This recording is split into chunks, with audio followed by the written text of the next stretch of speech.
Ahí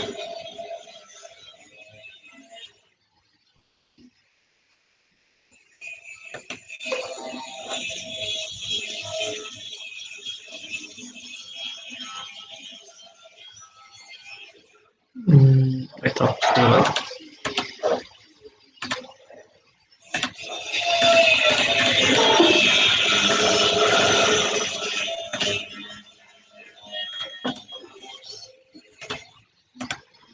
Ya, chiquillos, recuerden que nos quedan, como siempre recuerdo a las clases, nos queda súper poquito, así que les pido solo resistir, aguantar lo último que nos va quedando. Y espera un momento. Ya, ahí sí, estaba buscando iluminación. Y bueno, les pido disculpas por los ruidos ambientes que tenemos, pero lo siento. Ya que como les decía, queda súper poquito y nos quedan algunos temas de la unidad 3. Esta unidad 3 que básicamente se trataba de distribuciones de probabilidad y tratar de comprender cuál era como la idea principal de estas distribuciones y cómo nos ayudaban como a resolver ciertos tipos de problemas de probabilidad. Ciertos experimentos en donde yo ya no tengo que estar como calculando cada una de las probabilidades o haciendo ese típico árbol que uno hacía de probabilidad, sino que tengo una expresión que me permite a mí calcular cualquier probabilidad. ¿Sí? Eso es lo más relevante hasta el momento. Dijimos que dentro de esto teníamos como dos tipos de funciones de distribución según el tipo de variable aleatoria que estábamos trabajando. Recuerden que esta idea de variable aleatoria está conectada a esta idea de función en donde a cada valor de la variable le asigno una cierta probabilidad de ocurrencia. Ejemplos clásicos, los primeros que vimos, como para un poco dar cuenta de cuánto se ha avanzado. Siempre uno comienza con esto, con las monedas, y recuerden que la variable aleatoria es algo que a mí me interesa estudiar de ese experimento y me interesa evidenciar las probabilidades de ocurrencia para cada valor de eso que quiero observar. Entonces, cuando nosotros lanzamos la moneda, básicamente nos dedicábamos a ver, por ejemplo, el número de caras, y esa es mi variable aleatoria. El número de caras, todos los valores posibles que puede tomar esa variable que yo acabo de definir, y le asocio una probabilidad, ¿sí? Entonces, por ejemplo, yo tenía el caso, y como para ver bien qué es lo que estamos haciendo, yo tenía el caso de lanzar las monedas, y por ejemplo, si yo quería mirar el número de caras, yo podía generar mi función de probabilidad. ¿Sí? Recuerden que era con una f minúscula, una f de x, igual, aquí nosotros poníamos los valores de la variable, que en el caso de lanzar dos monedas, pongamos dos monedas, podía ser 0, 1 o 2, esas opciones tenía, y aquí yo asociaba las probabilidades, es decir, ¿cuál era la probabilidad de que a mí me saliera 0 caras, 1 cara y 2 caras? ¿Cuánto era eso? Vamos a hacerlo rapidito así.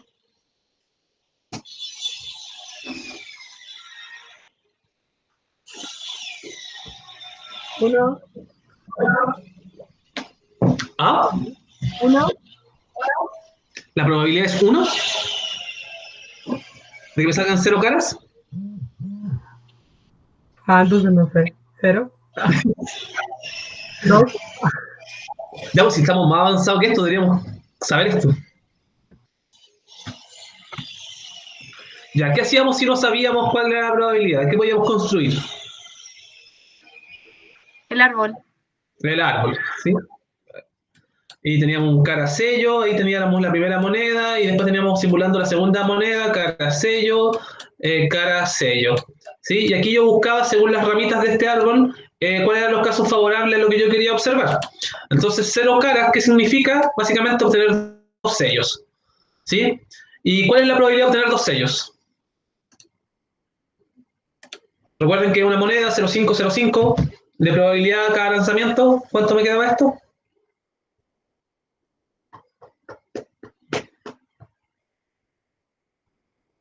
Vamos, selectivo de probabilidad.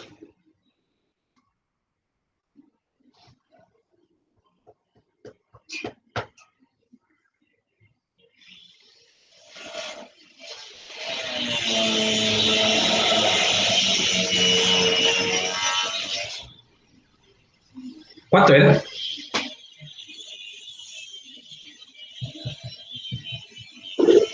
No veo el chat, así que a micrófono, por favor.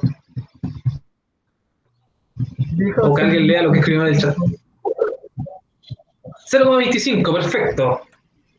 Porque es 0,5 por 0,5 o un medio por un medio que es un cuarto o 0,5 por 0,5 que es 0,25. Perfecto. Y nosotros sabemos que cada una de estas ramitas, al tener todas las mismas probabilidades, todas tienen 0,25 de probabilidad. ¿Sí? Así que no es sorpresa es el 0,25. Lo que sí va a cambiar es lo que me están preguntando. Entonces, para obtener 0 caras, habíamos dicho que significa tener sello, eso es 0,25 de probabilidad, según nuestro árbol de probabilidad. Obtener una cara. Entonces voy al árbol, veo qué casos cumplen el obtener una cara. Y veo que obtener una cara, voy a cambiar el color a esto, está en, si que yo saco cara y sello, ahí tengo un caso, pero también tengo el caso si saco sello y cara.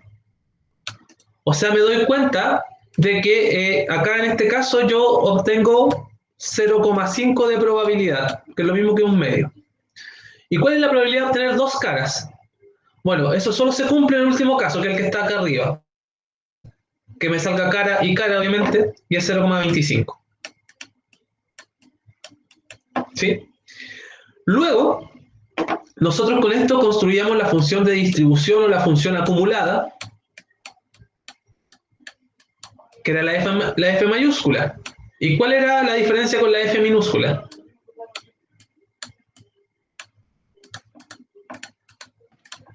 ¿Que la F mayúscula es la acumulada? Exacto, tal como su nombre lo dice, función de distribución acumulada, o función de distribución nomás después uno le dice. Aquí yo empiezo a acumular probabilidad de ocurrencia de sucesos. Entonces, el obtener 0 cara es 0,25, el obtener una cara va a ser 0,75.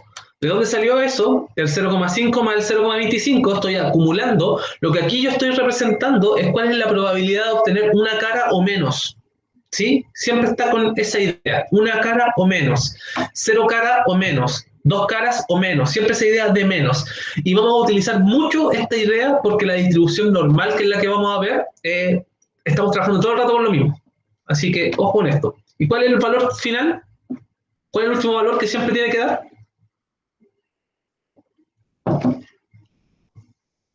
1. 1, perfecto. Ahí tengo el 100% de la probabilidad, así que ahí está el famoso 1 que me tiene que dar sí o sí al final de esto. Entonces noten cómo nosotros, a partir de un experimento tan sencillo como es lanzar dos monedas y a partir de esta variable aleatoria, que, insisto, no es otra cosa que esta idea de querer observar algo dentro del experimento, pueden ser las dos caras, los dos sellos, básicamente eso para el experimento de lanzar monedas, nos permitía o podíamos construir una expresión, en este caso una función de distribución, en donde nos mostraba específicamente cómo se distribuía la probabilidad en nuestra variable aleatoria, en esto que queríamos observar. Nosotros aquí podemos visualizar, de hecho esto lo podíamos transformar en qué cosa, en un gráfico. Nosotros construíamos un famoso histograma. No sé si se recuerdan que construíamos un histograma con barritas y qué es lo que daba cuenta de esto. Nosotros podíamos visualizar qué cosa era más probable que ocurriese. Esa es un poco la idea de esto. Nosotros observamos y podemos ver qué cosa es lo más probable que ocurra. Y yo, tanto a nivel gráfico como a nivel de la expresión que está acá planteada, me doy cuenta que lo más probable que ocurra es que yo obtenga una cara. Tengo mucha más probabilidad de que eso ocurra. ¿Sí? Y es en base a estas ideas sencillas es que todo esto se va complejizando, pero no perdemos en el fondo como la misma esencia de lo que estamos haciendo acá, que es evidenciar todas las probabilidades de ocurrencia de una situación que yo estoy observando. Entonces, luego de esto que se vio en segundo medio, finales de segundo medio, ese final abrupto, o pensé que alguien quería ingresar, ese final abrupto de segundo medio, comenzamos a ver las famosas funciones de distribución, que la idea a grandes rasgos es encontrar modelos que me permitan obtener las probabilidades de ciertas situaciones. ¿Cuántos modelos existen? Muchos, pero están distribuidos como en dos grandes bloques, ¿sí? Están los que corresponden a variables aleatorias discretas y los que corresponden a variables aleatorias continuas. ¿Cuál es la diferencia entre ambas variables aleatorias? La discreta y la continua.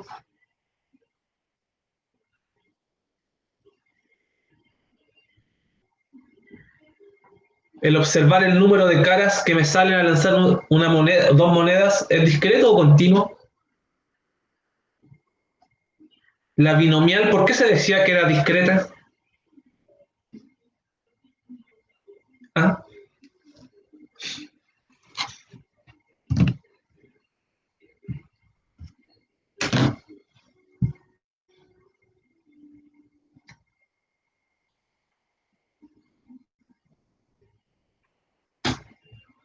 Qué buen silencio.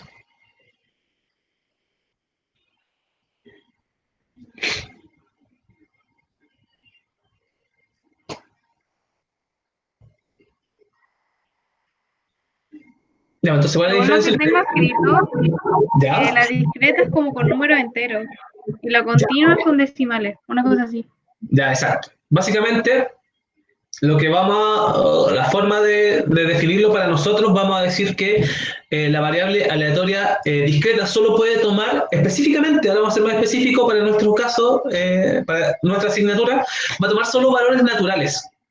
1, 2, 3, 4, 5, 6, 7, 8, 9, 10. Puede tomar el 0, sí, por eso se suele incluir que se dice que son valores enteros, porque el 0 se dice que no es natural. Eso es lo que puede ocurrir con mi variable aleatoria, por eso se dice también que pertenece a los enteros, ¿sí? Natural entero, ahí se entiende estamos hablando básicamente de lo mismo, ¿sí? Es decir, no puedo tener decimal entre medio. En cambio, la distribución normal se mueve dentro de los reales, dentro de los números reales. Por ejemplo, si yo quisiese analizar el número de, alguna vez le nombré las latas defectuosas, ¿cierto? Tengo una empresa de bebida y quiero sacar al azar una muestra de 5 bebidas de distintos paquetes. ¿Para qué? Para analizar la probabilidad de que, no sé, tengan menos contenido que el deseado. Eso, el analizar la cantidad de bebidas malas que están o están fuera de formato, ¿vendría siendo algo discreto o continuo?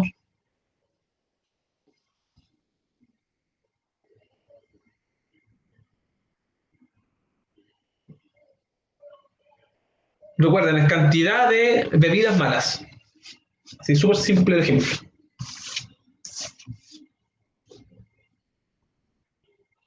Ahí lo que se tiene que hacer Discreta Ya, discreta, ¿por qué? porque son, o sea, no son decimales. Exacto. ¿Sí? Recuerden, yo no puedo tener 2,5 latas malas. Básicamente, o mi lata está buena o está mala. No tengo más opciones. ¿Sí? Entonces voy a tener una... Y más que eso, solo voy a poder determinar un cierto número, que va a ser un número entero, de latas que estén malas. O voy a tener 0, o 2, o 3, o 4, o 5, pero no puedo tener cantidades a la mitad. Eso un poco a lo que voy.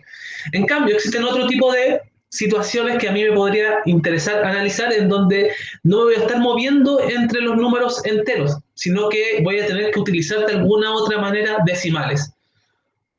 Ejemplo típico que uno suele dar, las estaturas, por ejemplo.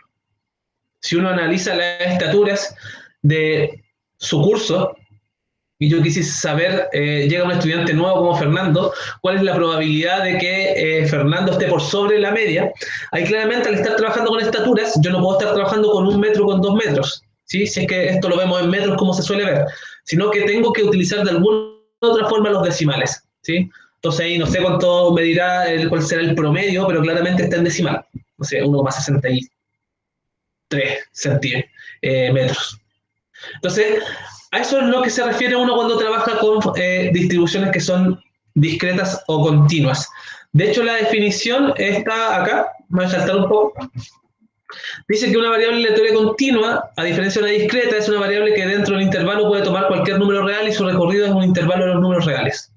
Lo que acabamos de mencionar. Es decir, vamos a trabajar con decimales. ¿Sí? Podemos tener ese tipo de valores, nos podemos permitir ese tipo de valores. Pero antes de eso, sigamos un poco avanzando en lo que estábamos.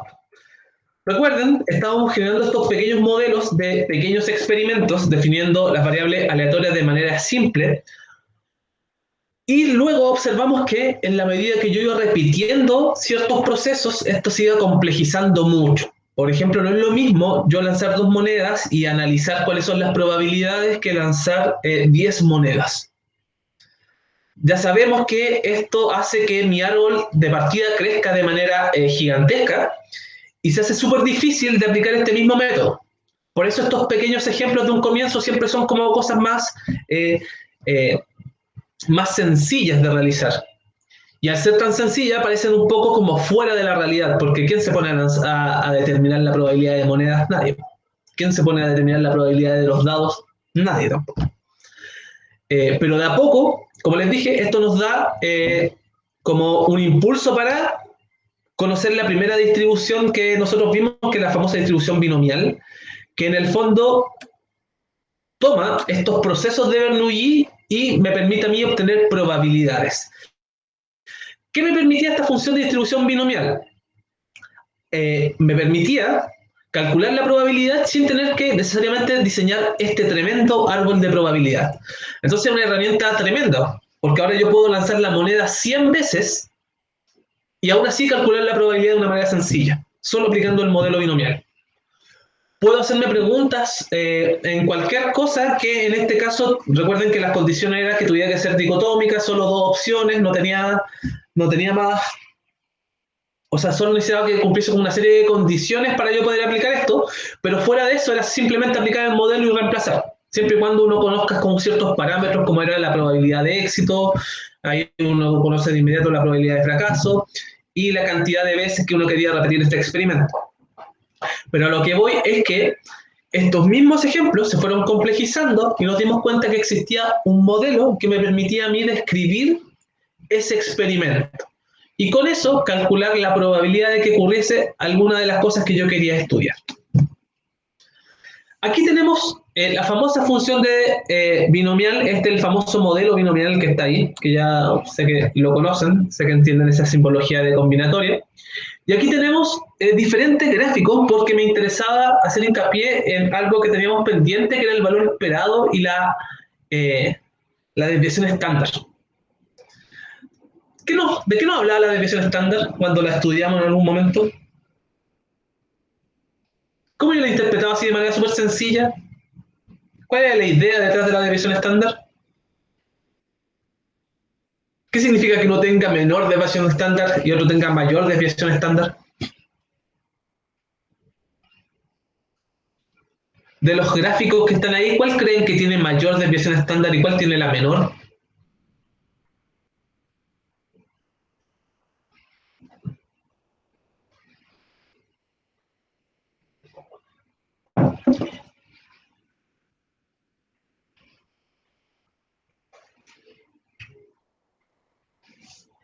Calculemos y vemos qué significa. Vamos a calcular la de la rojita. Vamos a calcular la desviación estándar de la roja. Y vamos a calcular la desviación estándar de la azul. Le vamos a poner el número a esto. Esa va a ser la 1. Esta va a ser la 2. Ya. ¿Cuál es la desviación estándar de una variable binomial?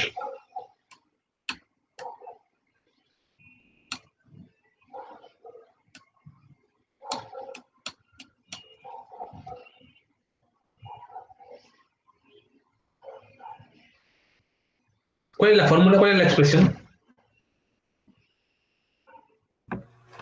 Algo con raíz cuadrada.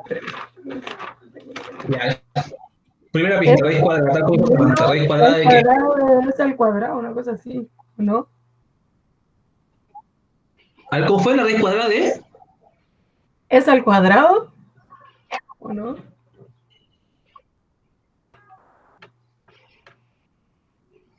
Es al cuadrado. ¿Sí? Ya, ok, pero ahí me estás diciendo cómo ya, entiendo lo que está pasando. Me estás diciendo que S al cuadrado, que me estás diciendo que es la varianza, ¿es igual a qué cosa? ¿A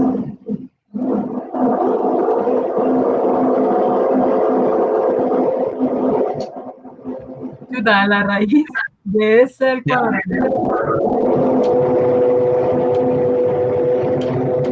¿S al cuadrado igual a la raíz de S al cuadrado? Con lo que yo lo tengo escrito, sí. Ya, qué raro que tenga esto escrito. Lo que debieses tener, seguramente en alguna parte, sobre todo cuando vimos varianza y desviación estándar que eran muestrales, uno lo que escribe es que S, que es la desviación estándar, es igual a la raíz cuadrada de la varianza, que es S cuadrado. ¿Sí? Eso es lo que uno suele escribir.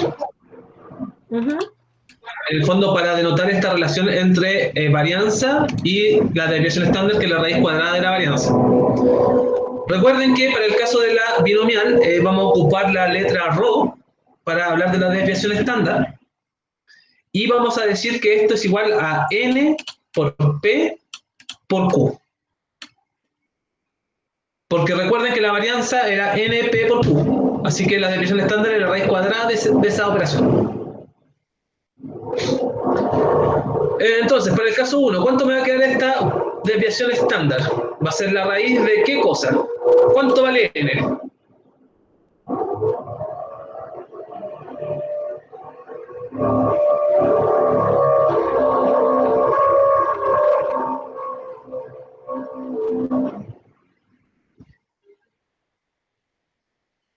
¿Cuánto vale n acá?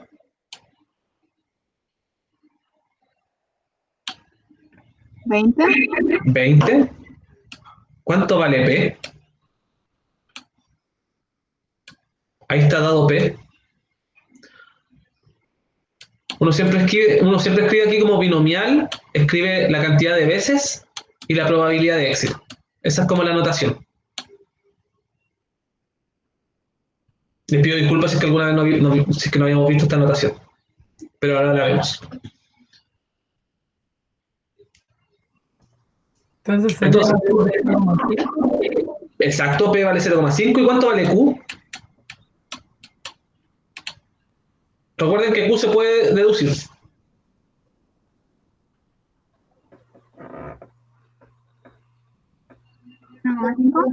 0,5, perfecto.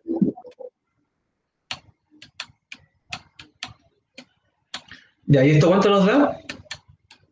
¿Cuánto es la raíz cuadrada de 20 por 0,5 por 0,5? Vamos a calcular acá. Raíz cuadrada de 20 por 0,5 por 0,5. Me da 2,23. Listo, vamos a calcular rápidamente el del caso 2. Lo voy a escribir acá. Me va a quedar que ρ es igual a la raíz cuadrada de, ahora es 40, por 0,5 por 0,5. Rho es igual, para este caso, me quedaría raíz de 40 por 0,5 por 0,5. 3,16.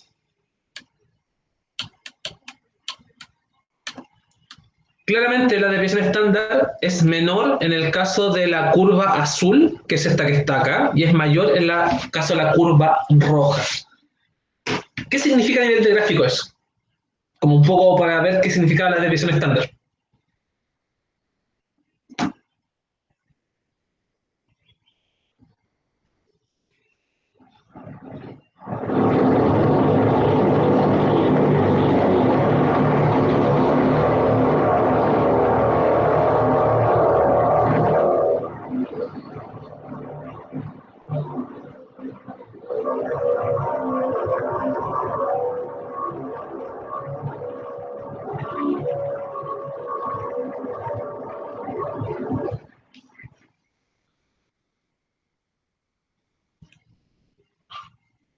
¿No se acuerdan?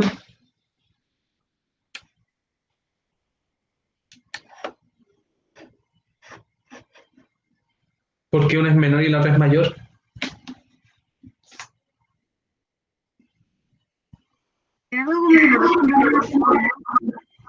¿Cómo fue? No te escuché bien.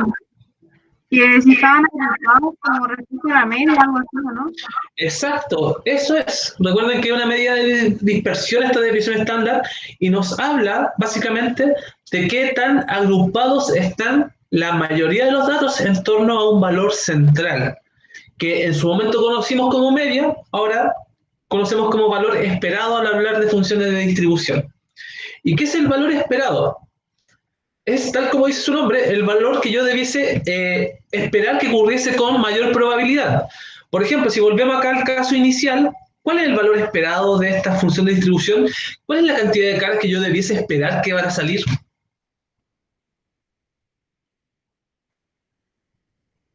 Si yo tuviese que jugármela por un valor de 0, 1 o 2 caras, ¿cuál es el que yo espero que salga? El 1. Una cara. Exacto. ¿Sí? Y esa es la idea de valor esperado. Es, por así decirlo, qué es lo más probable que ocurra. Entonces, para este caso, claramente el valor central acá vendría siendo el que está acá como al medio. Ese vendría siendo mi valor esperado. Y puedo ver que los datos, tal como están graficados acá, están mucho más cerquita a ese valor. Y por eso tienen una desviación estándar menor. En cambio, acá puedo ver que ahí está mi valor esperado y mis datos están un poco más alejados, por eso su desviación estándar es mayor. Entonces, esa es un poco la idea que está detrás de esos dos conceptos. Y ahora me interesa que vamos a ver este simulador que les publiqué y veamos en qué consiste.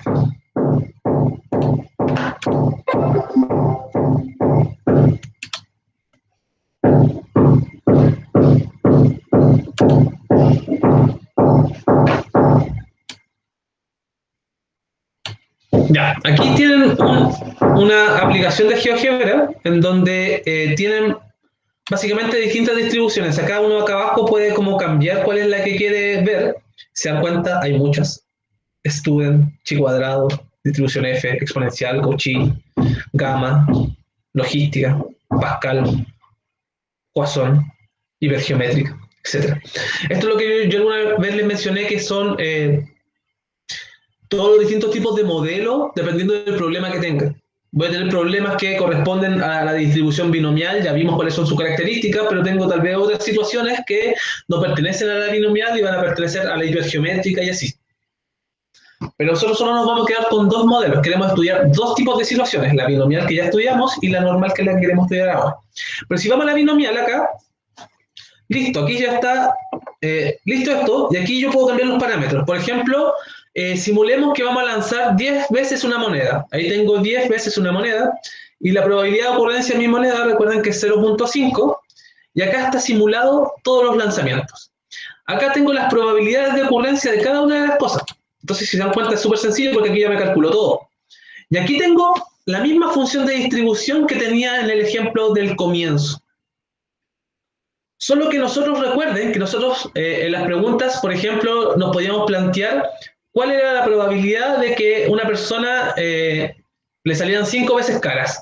Entonces aquí yo me doy cuenta que la probabilidad de que sean 5 veces caras es de 0,2461.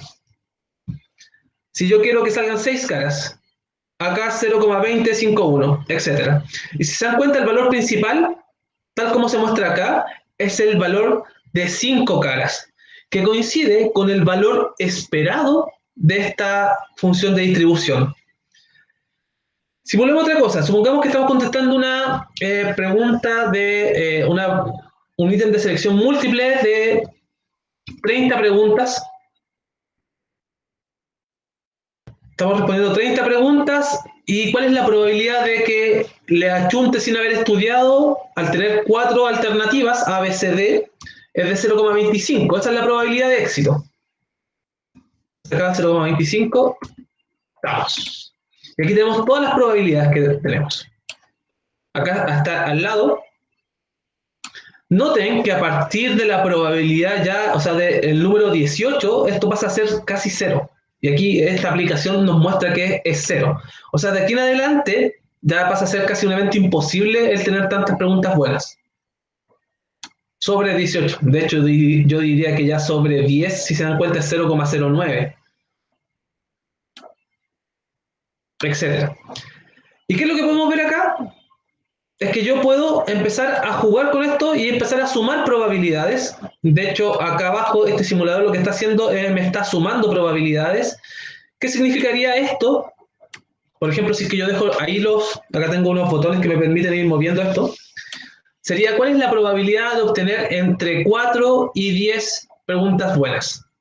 Y recuerden que esas preguntas, cuando se planteaban, ustedes tenían que sumar la probabilidad que fuera 4, más la probabilidad que fuera 5, más que fuera 6, 7, 8, 9, 10. ¿Sí? O bien uno puede decir cosas que sean menores o mayores que. Por ejemplo, la probabilidad de obtener 6 buenas. ¿Sí? Al menos 6 buenas. O sea, no, menor que 6. Disculpen, no al menos.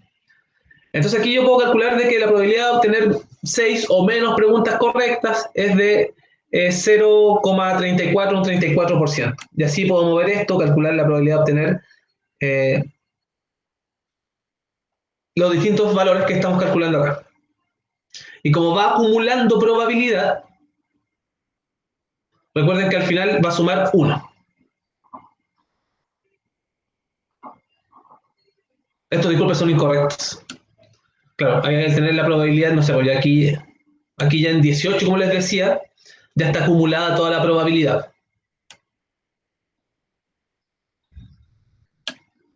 Y aquí ustedes pueden ir probando, pueden ir variando y pueden ir modelando distintas cosas que uno pudiese preguntar.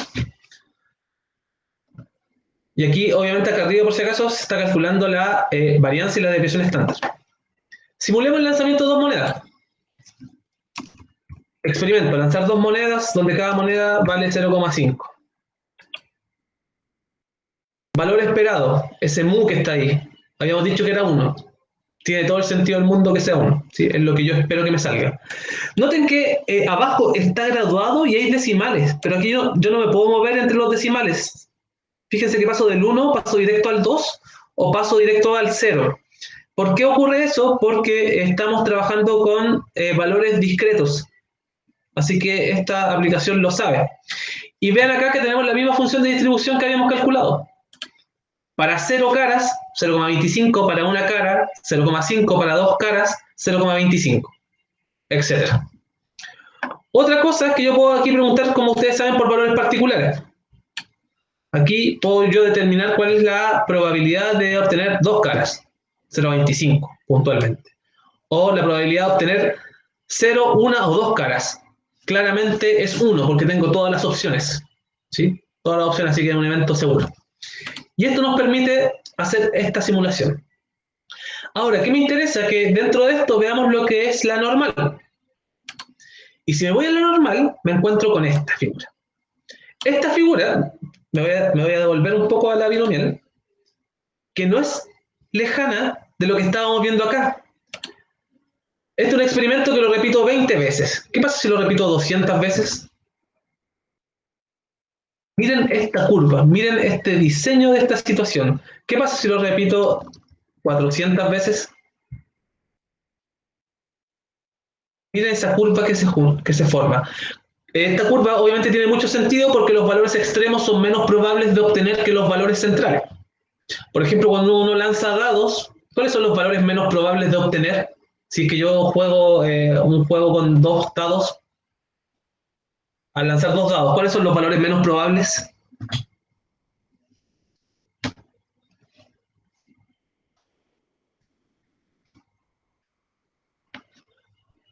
¿Qué suma es la menos probable de obtener al lanzar 2 dados? ¿O todas tienen la misma probabilidad de salir? Si yo lanzo 2 dados y me sale un 7, ¿es lo mismo que me salga un 12?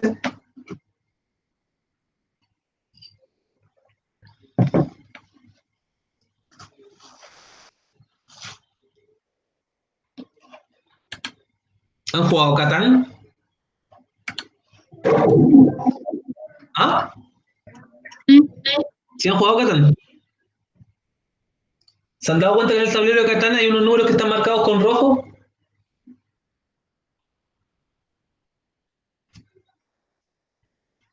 Está marcado el 8, está marcado el 6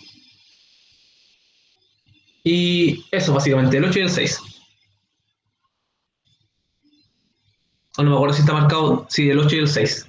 ¿Por qué están marcados el 8 y el 6 diferente del resto de los números? Bueno, los quienes no han jugado Catán, no se preocupen, la pregunta sigue siendo la misma. ¿Es igual de probable que me salga 7 que me salga 12 en lanzar dos dados?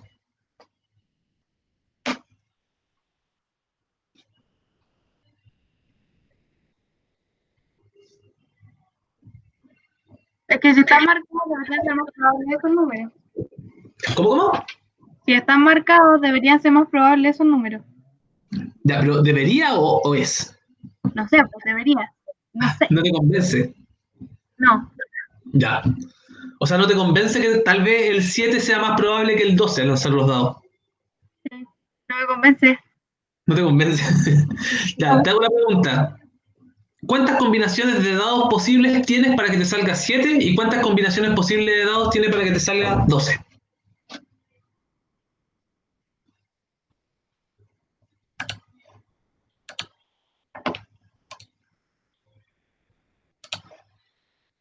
Vamos a hacer acá el 12. ¿Cuáles son las combinaciones del 12? Yo te las doy, que me salga un 6 y que me salga un 6. Las del 7, ¿cuáles son? Que me salga un 6 y me salga un 1. ¿Sí? ¿Cuál otra?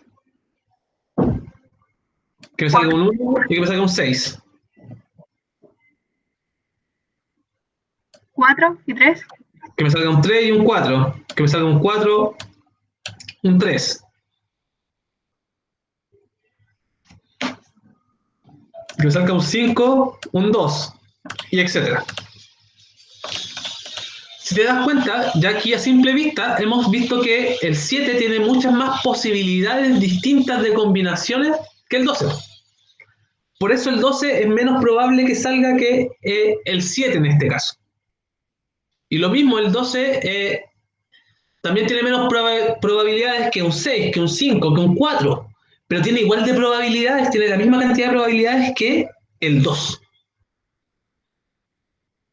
Porque el 2 solo tiene una posibilidad de ocurrencia, que es que me salga 1 y 1. Ahora ¿Sí? sí me convence. Entonces, claramente, tengo muchas más opciones porque tengo más combinaciones de dados que me van a dar 7 que las que me dan 12 o que las que me dan 2. Y por eso, si es que en algunos momentos juegan Catán, y si no han jugado, por favor, jueguen Catán, se van a dar cuenta que en el tablero están marcados unos numeritos con rojo. ¿Qué es lo que indican esos numeritos con rojo? Es que ahí es mucho más probable que salga el dado. Y como esta cosa depende de los números del dado, básicamente te están indicando que tienes que poner las fichas ahí. Ya, pero dicho eso, no sé por qué terminamos hablando de dado y de Catán. Ya, pero como les estaba comentando, estábamos viendo este modelo discreto y que mantenía como una cierta forma, en donde tengo que unos valores centrales son mucho más probables que los valores extremos. Al igual que la idea del dado, ahí está la conexión, al igual que la idea del dado, que los valores centrales de la suma de los números, porque los números me pueden sumar desde 2 a 12, los valores centrales, como el 7, que es el máximo, es mucho más probable que el resto. Y ahí empieza a disminuir la probabilidad hacia los lados hasta que yo me encuentro con los extremos, que es el 2 y el 12. Esa es un poco la idea. Noten que esto es la binomial discreta, solo que repetida 400 veces. Pero si yo paso la normal, y a lo que voy es que mantiene esta misma forma, esta misma curvita. Solo que ahora, noten que este cursor ahora puede andar por cualquier número, porque estamos hablando de una distribución que es continua. Por lo tanto, me muevo por todos los valores de los reales. ¿Sí? Vamos a volver a esto en un momento. Entonces, teníamos claro un poco el trayecto que hemos realizado, esa es un poco la idea de cómo hemos pasado de experimentos sencillos a un modelo como el modelo binomial y calcular cualquier tipo de probabilidad que a mí se me pueda ocurrir. Ahora vamos a pasar a otro modelo, que es el famoso modelo normal, que pertenece a estas famosas variables aleatorias continuas, en donde tal como está descrito ahí, ahora esta variable puede tomar cualquier valor dentro de los números reales. Eso es lo importante. ¿Qué es lo que está acá escrito? Básicamente la misma idea que habíamos trabajado, solo que de manera un poco más formal.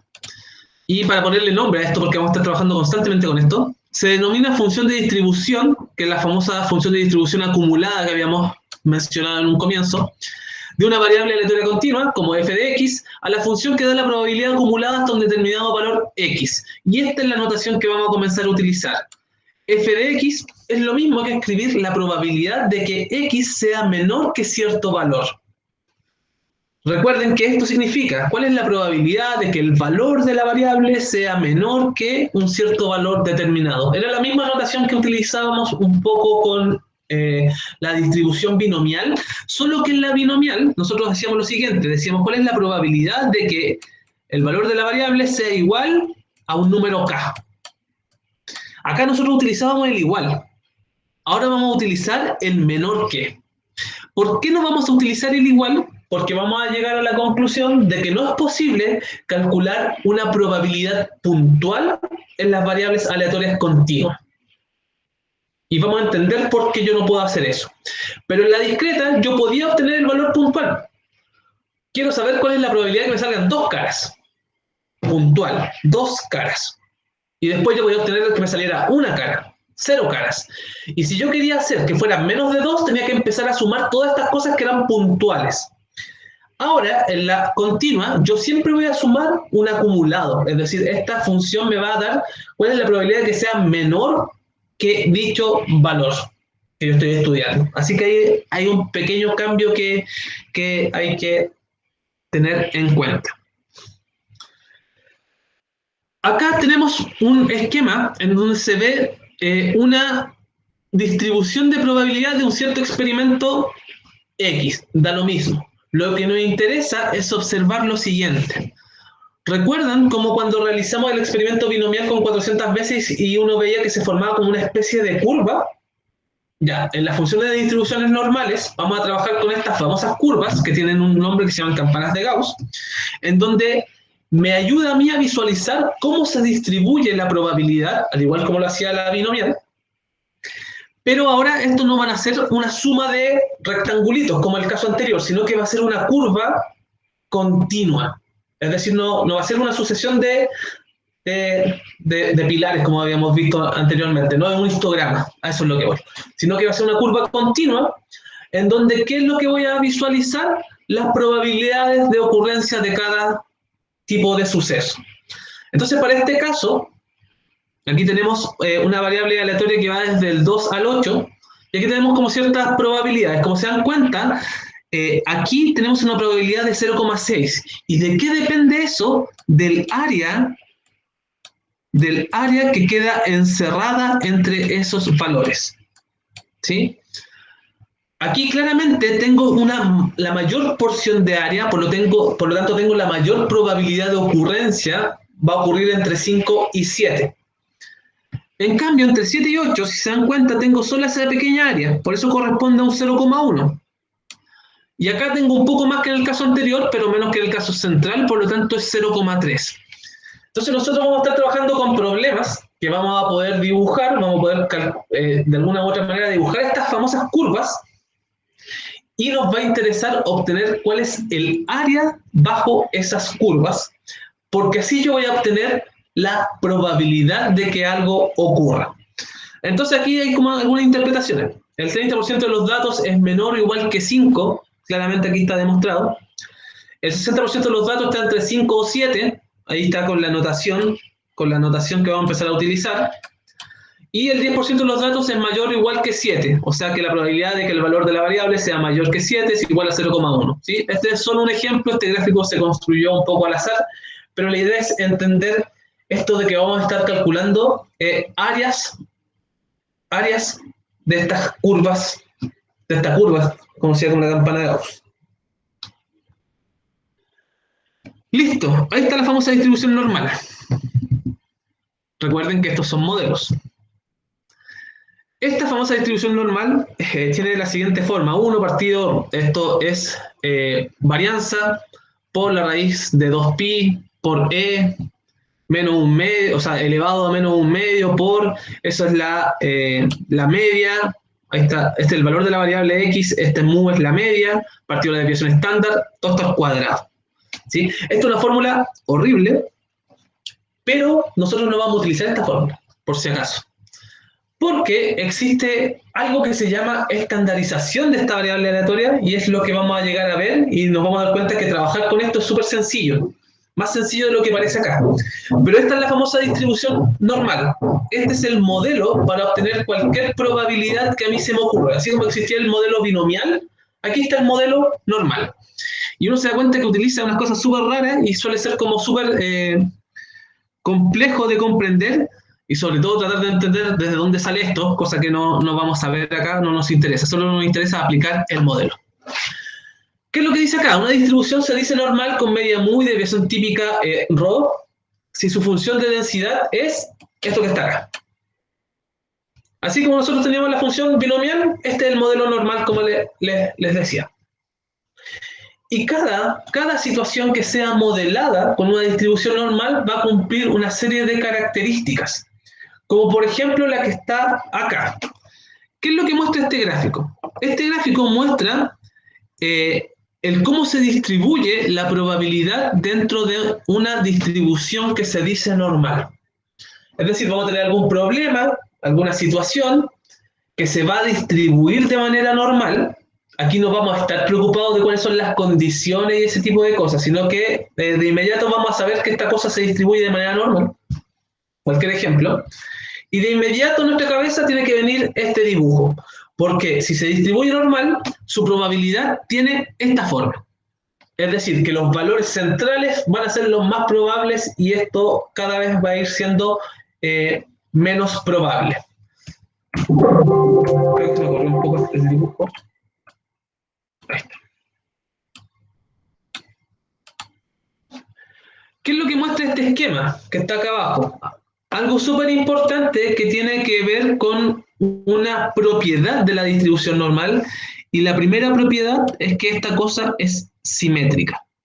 Esta curva es simétrica, es decir, la probabilidad se distribuye con simetría hacia la derecha que hacia la izquierda del valor central, que es este mu, que es el famoso valor esperado de la distribución.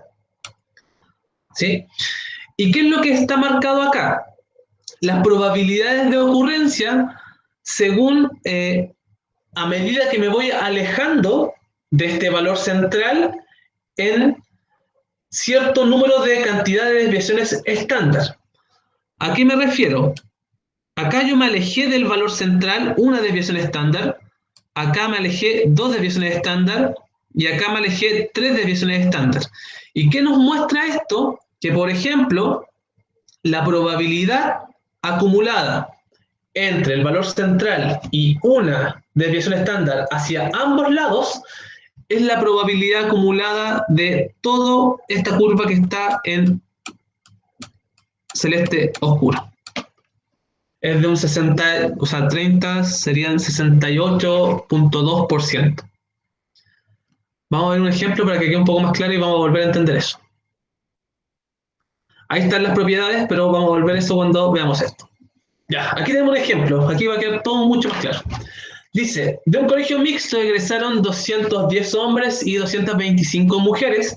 La estatura de los hombres se distribuye normal 1,71,04 y la de las mujeres normal 1,64,03 y todo esto está en metros. La pregunta es, ¿cuántos varones miden más de 1,71? Esa es la primera pregunta.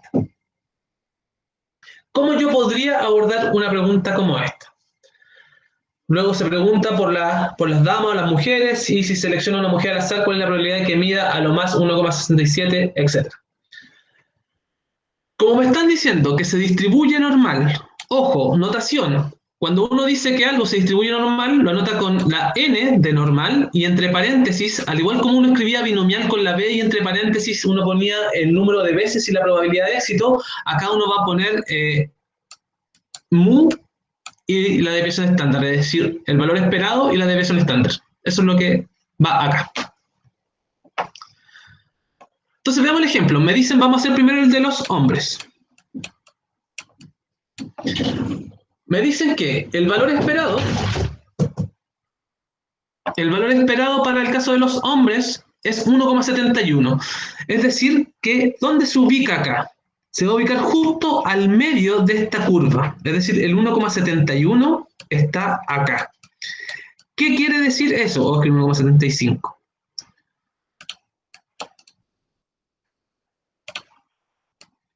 Significa que tengo un 50% de todos los hombres que están acá presentes miden más de 1,71 y un 50% miden menos que 1,71, porque ese es el valor central que me divide esto en dos partes completamente simétricas. Y por eso uno habla de que esta curva es simétrica con respecto a el valor central, que en este caso es la media, claro, la media mu,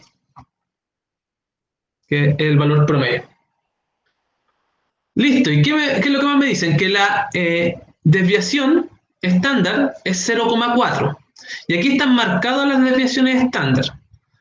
Si yo sé que mi desviación estándar es 0,4, eso quiere decir que el siguiente valor está alejado 0,4 del centro.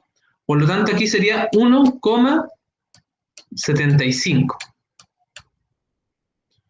¿Cuál sería el siguiente acá? A dos desviaciones estándar más lejos, 1,79. Lo mismo hacia el otro lado. ¿Qué pasa? ¿Cuál es la diferencia o qué valor me queda si es que al 1,71 le resto una desviación estándar?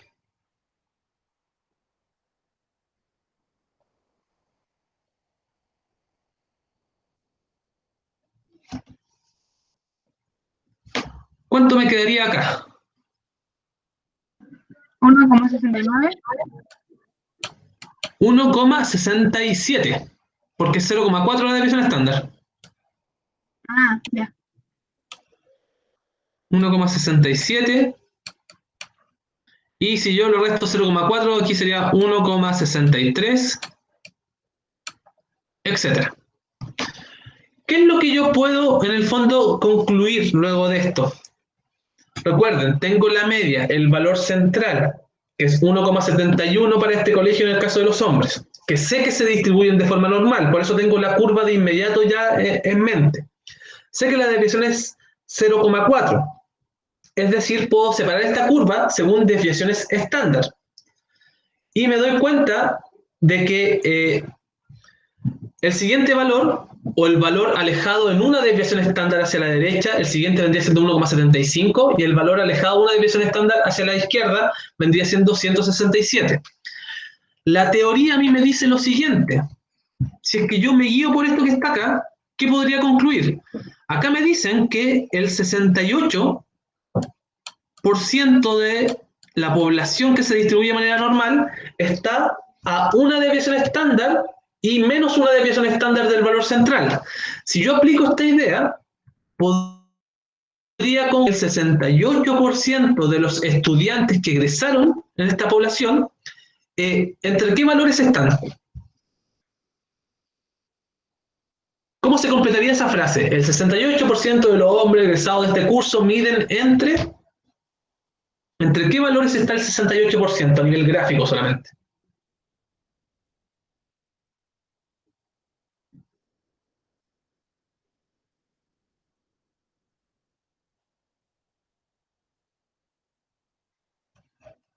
Recuerden que aquí está el valor central, acá está la primera desviación estándar, ahí está mu más rho, acá está mu más 2 rho, acá está mu menos rho, acá está mu menos 2 rho. Entonces claramente aquí puedo ver que acá estoy a una desviación estándar hacia la derecha como hacia la izquierda, por lo tanto yo puedo asegurar que el 68,2% de estos estudiantes tienen una estatura entre 1,67 m y 1,75 m. Esa es la idea que está detrás de esto. ¿Qué es lo que más dice esta distribución? Que son propiedades, ojo, son propiedades, es algo que se cumple siempre. La primera propiedad dice el 68,26, el 68,2 que estábamos haciendo, aquí solo que está un poco más específico, de los valores de una variable aleatoria normal están dentro de más o menos una desviación estándar de su media. Eso es lo primero. El 95,45% de los valores de una variable aleatoria normal está dentro de más o menos dos desviaciones estándar de su media. Eso se cumple siempre.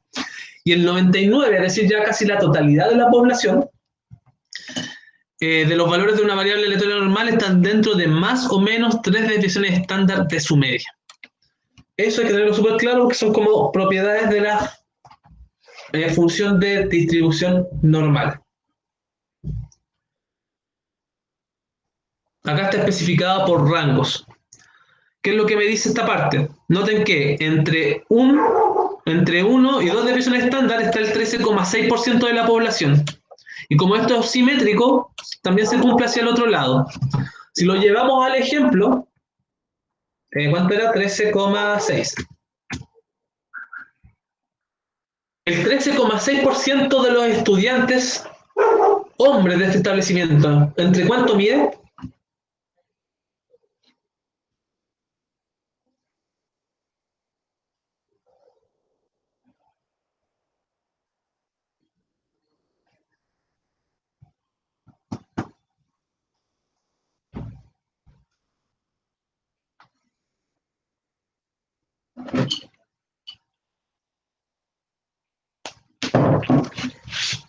¿Entre qué valores se ubica el 13,6% de la población?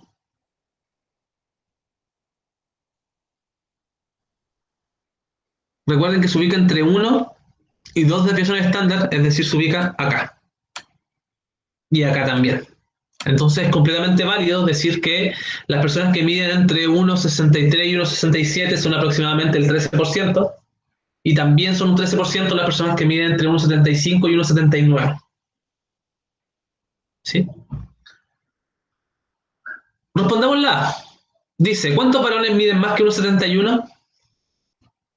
¿Cuántas personas miden más que 1,71?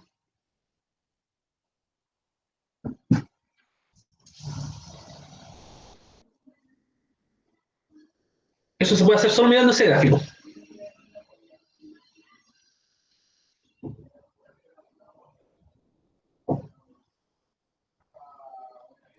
Todas las personas que están después del M, ¿o no? Sí. Es muy por si acaso. Mu.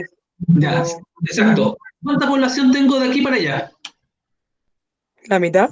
La mitad. Por lo tanto, ¿cuántos hombres son?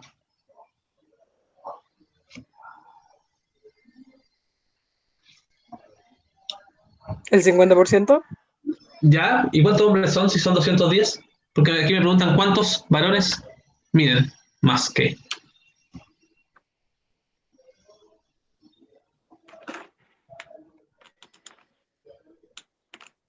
¿105? 105, exacto. 105 varones son. ¿Sí? Eso. Veamos el ejemplo, el último ejemplo. El C. Vamos a construir esta misma tablita. Este mismo gráfico lo vamos a completar con el caso de las mujeres. Ya, nuevamente tengo la población de mujeres que se distribuye normal. Ahí tengo el valor de la media, 1,64 es el valor de media de alturas y 0,3 es la desviación estándar. O sea, el 1,64 tendría que ir acá. ¿Cuál es el valor siguiente a una desviación estándar de distancia?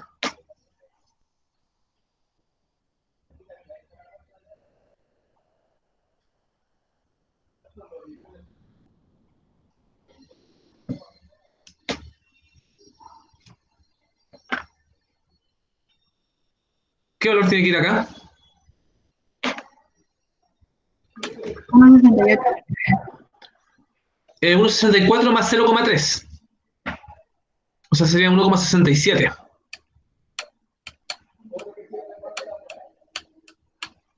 ¿Sí? ¿Qué valor tendría que ir acá?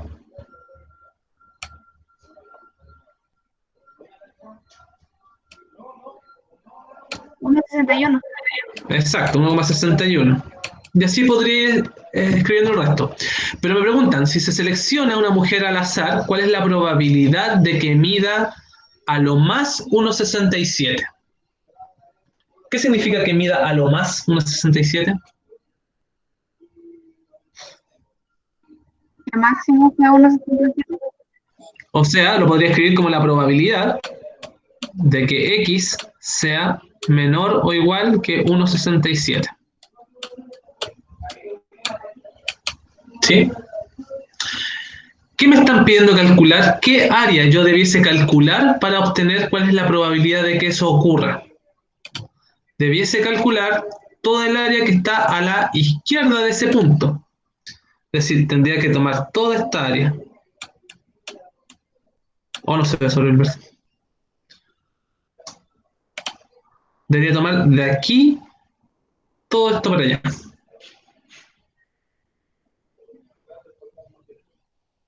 Y así voy a tener la probabilidad de que ocurra eso. Y la pregunta es, ¿cuánto vale todo eso? ¿Cuánto vale de aquí hacia allá? Vamos a ver nuestro esquema y vamos a poder dar respuesta. Obviamente, por si acaso, después cuando veamos ejercicios ya un poco más avanzados, no vamos a estar mirando el esquema cada rato, sino que por eso existe la tabla de probabilidad que les envié, para no estar mirando y tener que calcular cuánto mide cada cosa. Ya, ¿qué valores tendría que sumar aquí para saber cuánto hay desde una desviación estándar hacia la izquierda? Que es un poco lo que queremos calcular acá. ¿Sí? Ahí tenemos una desviación estándar desde el centro hacia la izquierda. ¿Qué valores debiésemos sumar acá? De los que están ahí presentes.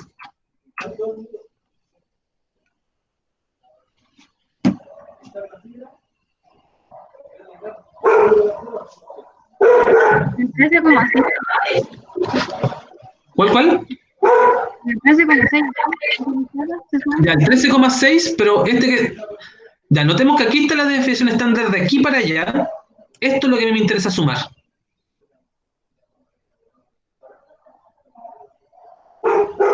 Todo eso me interesa sumar. Desde el 31,1 hacia la izquierda.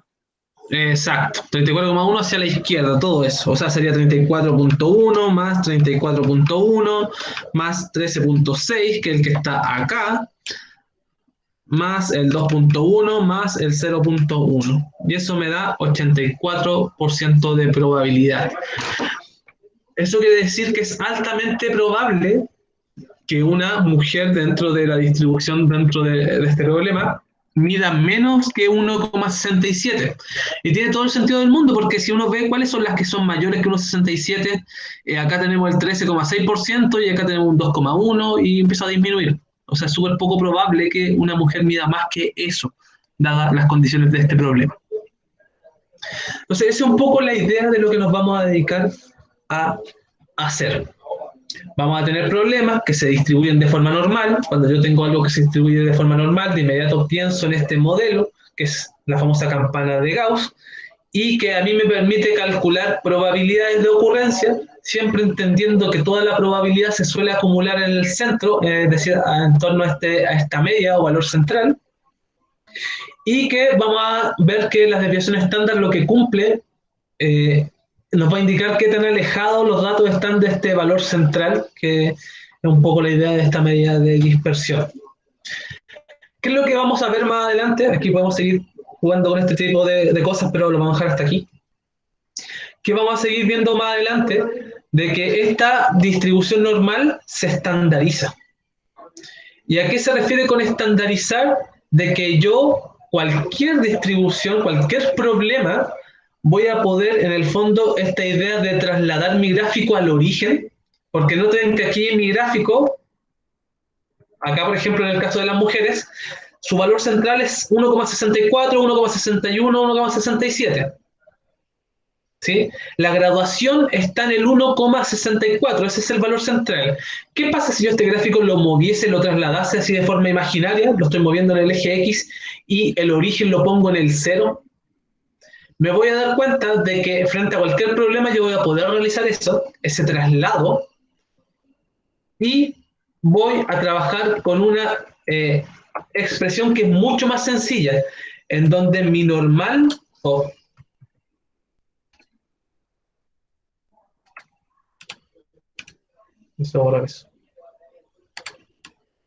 en donde mi distribución normal va a tener como media el 0 y mi desviación estándar va a ser 1.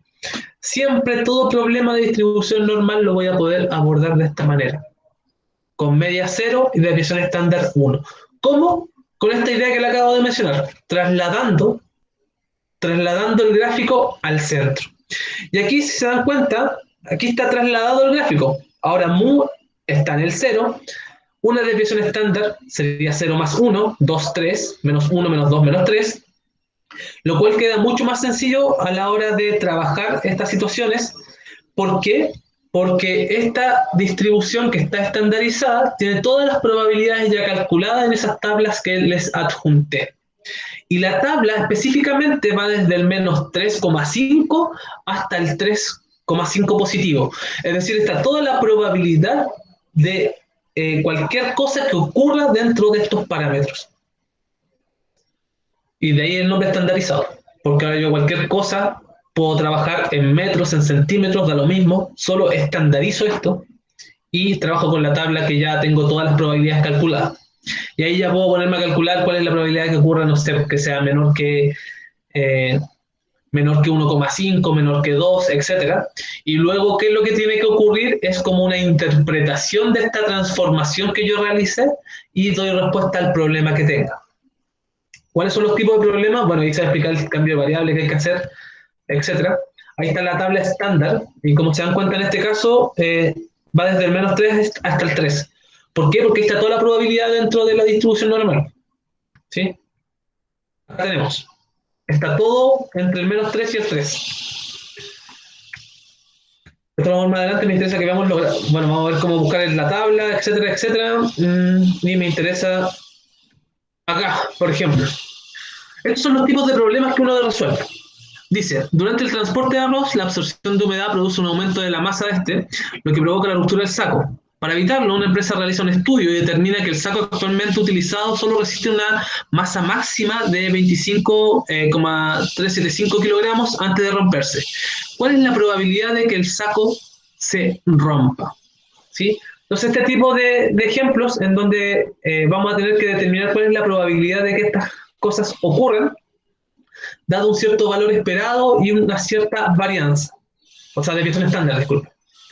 Acá tenemos otro ejemplo. Las notas obtenidas por 100 alumnos que rindieron un examen de admisión para primero medio en un colegio tienen una distribución normal, o sea, hay que pensar de inmediato en esta curva, con media 5,2, es decir, como el promedio de notas es 5,2 y la desviación estándar de 0,6.